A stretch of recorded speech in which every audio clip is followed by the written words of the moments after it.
Hoy les platicaré sobre un tema muy interesante. ¿Cómo funcionan las baterías?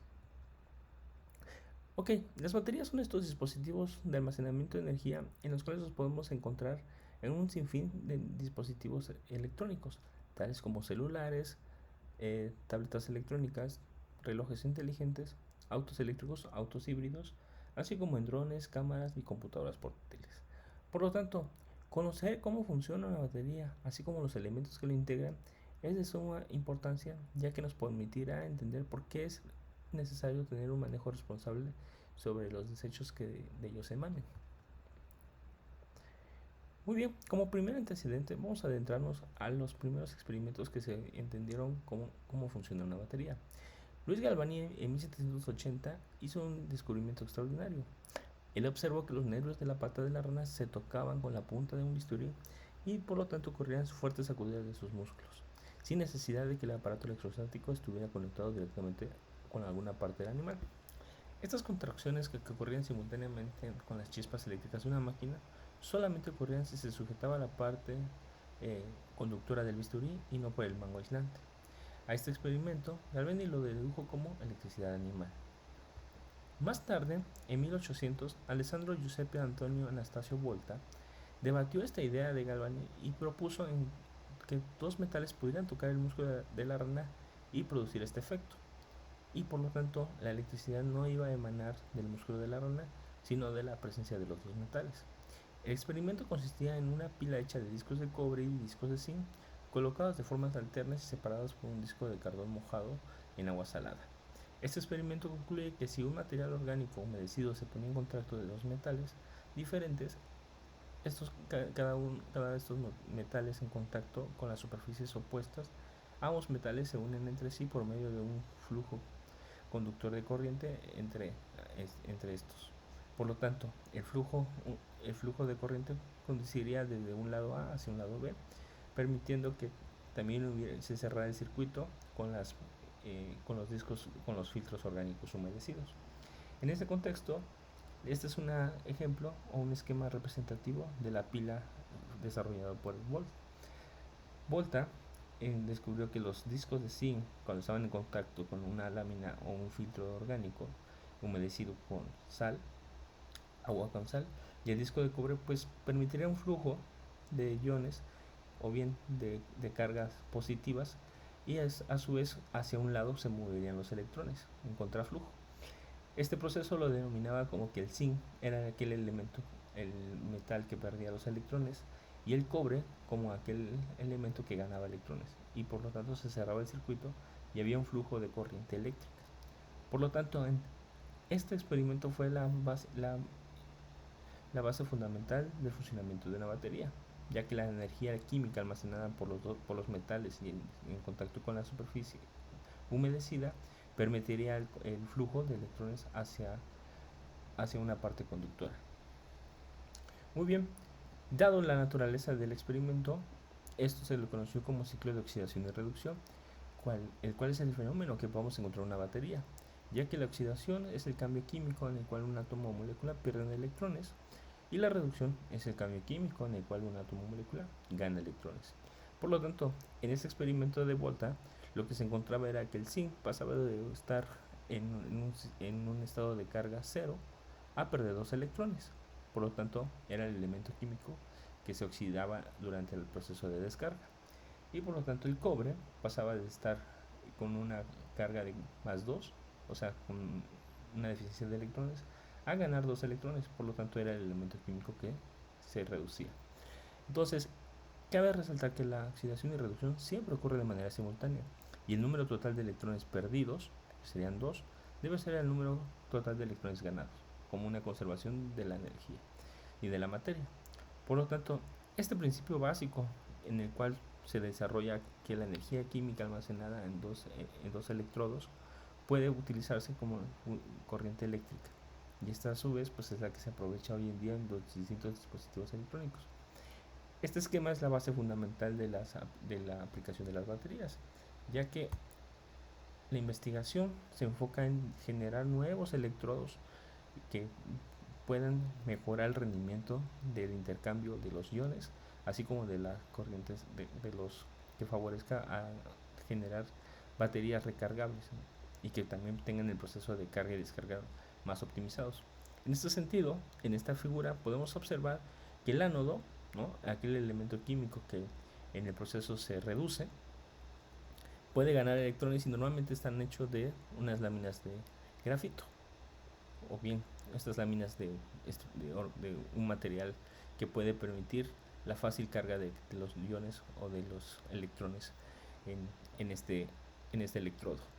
Y a su vez el cátodo pues es compuesto de algún óxido metálico, en el cual también puede descargarse y cargarse a su vez, permitiéndoles varios ciclos de vida del dispositivo electrónico.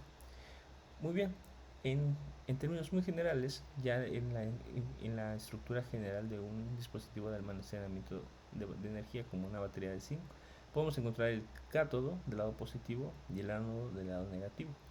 Por lo tanto, vamos a encontrar un electrolito que ya reemplazamos este electrolito líquido, acuoso que habíamos visto en la lámina anterior, por una varilla de carbón, la cual va a permitir el intercambio de iones para que se cierre el circuito. Por otra parte, tenemos la pasta de zinc, ¿no?, como uno de los elementos más utilizados en este tipo de dispositivos, así como una cubierta protectora que protege del ambiente con los procesos de oxidación y reducción. Y el cátodo, ¿no?, que normalmente se encuentra con una mezcla de carbono y dióxido de manganeso. Esto a su vez pues se cierra el circuito, entran en contactos a través del electrolito, y cuando generamos ya la conexión con algún aparato, algún dispositivo, un control que queramos utilizar, pues el flujo de electrones pasa del cátodo al ánodo en el proceso de descarga, como lo podemos ver.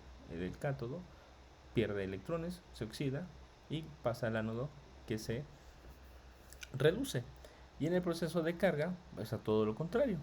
El ánodo va perdiendo los electrones o el proceso que ya tenía de electrones para pasar el flujo de electrones o los nuevos electrones al cátodo, y en el proceso ocurre la inversa, ¿no? El ánodo se oxida y el cátodo se reduce. Eso sería en el proceso de carga. Entonces, este principio básico que tenemos en las baterías pues es lo que normalmente conocemos como ciclo de vida del dispositivo. Por lo tanto, esta degradación que ocurre en el ánodo y en el cátodo pues va reduciendo la vida útil de la batería, pero a su vez también ocurren transformaciones químicas que generan materiales secundarios y que son dañinos para el medio ambiente. Por lo tanto, el uso responsable de cómo esta transformación química de oxidación y reducción que ocurre en el dispositivo electroquímico es importante no mezclarlo con los desechos de uso cotidiano, ya que, como podemos ver, pues aquí hay elementos o materiales que pueden perjudicar al medio ambiente. Por lo tanto, hoy en día, tanto en el Centro de Noticias y Nanotecnología, nos enfocamos en investigar nuevos electrodos que puedan favorecer al proceso de carga y descarga con una mayor velocidad, pero también que sean amigables con el medio ambiente. También otra importancia de utilizar las baterías a gran escala es que podemos generar una transición más rápida a las energías renovables, ya que estas, como dependen de la día y la noche, también tienen excedentes de energía, y como la energía no hay baterías lo suficientemente grandes o dispositivos lo suficientemente robustos para que puedan almacenar la energía que se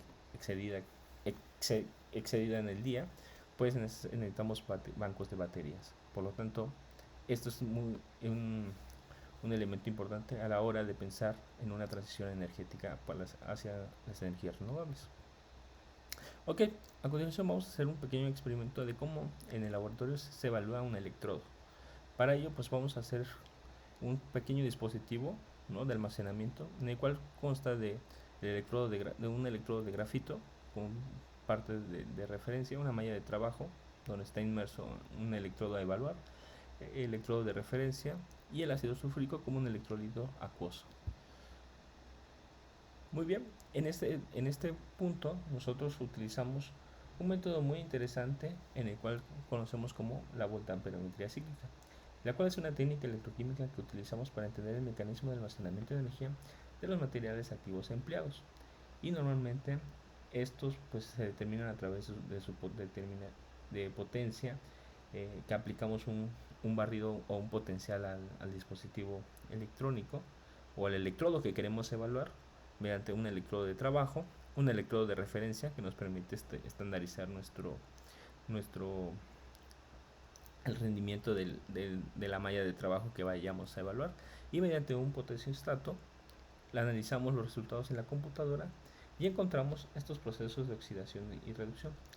Las gráficas obtenidas que tenemos en este lado nos permiten observar el proceso de oxidación y reducción que ocurre en el material y en el medio circulante, ¿no? Lo que vamos a encontrar es que ocurre el primer proceso de reducción y después ocurre el proceso de oxidación. Este proceso puede ocurrir en un rango de potencial en el eje de las X, que es el que estamos evaluando, y es el rango pues normalmente que los dispositivos de almacenamiento de energía puedan trabajar o para los que se están diseñando. Por lo tanto, ya sea el tipo de dispositivo de almacenamiento que estemos utilizando, baterías, pseudocapacitores, supercapacitores, pues es como vamos observando el rendimiento de nuestro electrodo de trabajo, y con este sencillo experimento en el cual prácticamente tiene las mismas características de los primeros dispositivos generados por Volta, pues podemos entender los procesos de reducción y oxidación de cualquier material que se quiere investigar o innovar. Bueno, no me queda nada más que agradecer la atención y espero que les haya gustado.